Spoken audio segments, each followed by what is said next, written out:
जय हिंद दोस्तों। 100 शब्द प्रति मिनट डिक्टेशन स्टार्ट।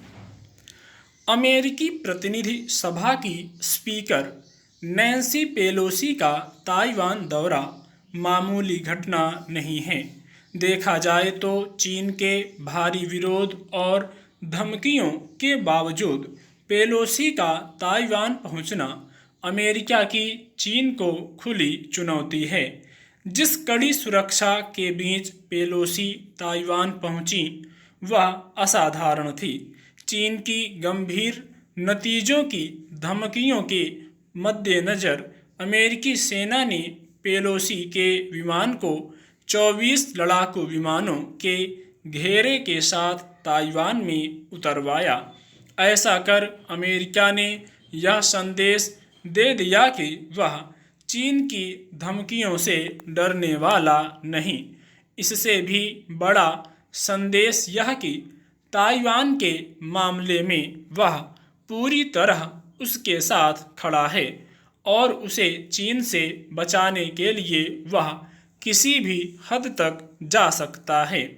हालांकि प्रतिक्रिया में चीन के लड़ाकू विमानों ने पेलोसी के दौरे के दौरान ही ताइवान के हवाई क्षेत्र में उड़ान भर विरोध जताया।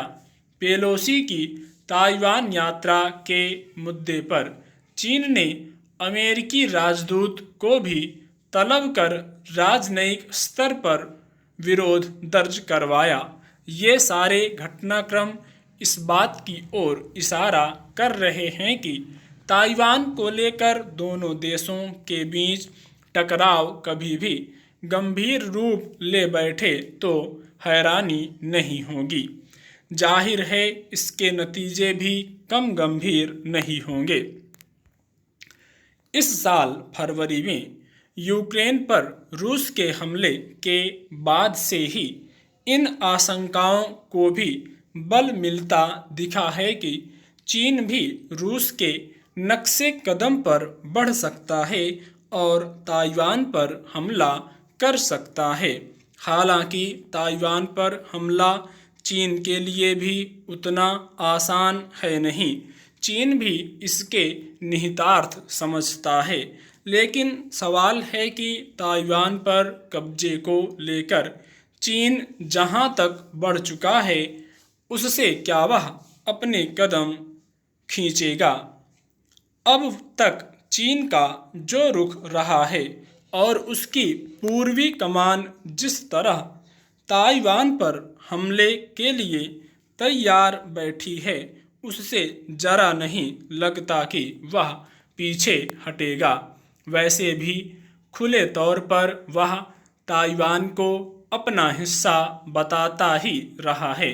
यह स्थिति गंभीर टकराव वाली है।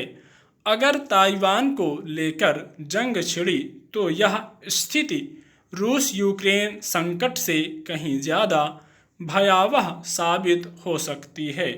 हमला ताइवान पर होगा पर असली जंग चीन और अमेरिका के बीच होगी और इसका नतीजा एशिया क्षेत्र में स्थायी अशांति के रूप में देखने को मिल सकता है। पेलोसी के ताइवान दौरे ने वैश्विक राजनीति में एक हलचल तो पैदा कर ही दी।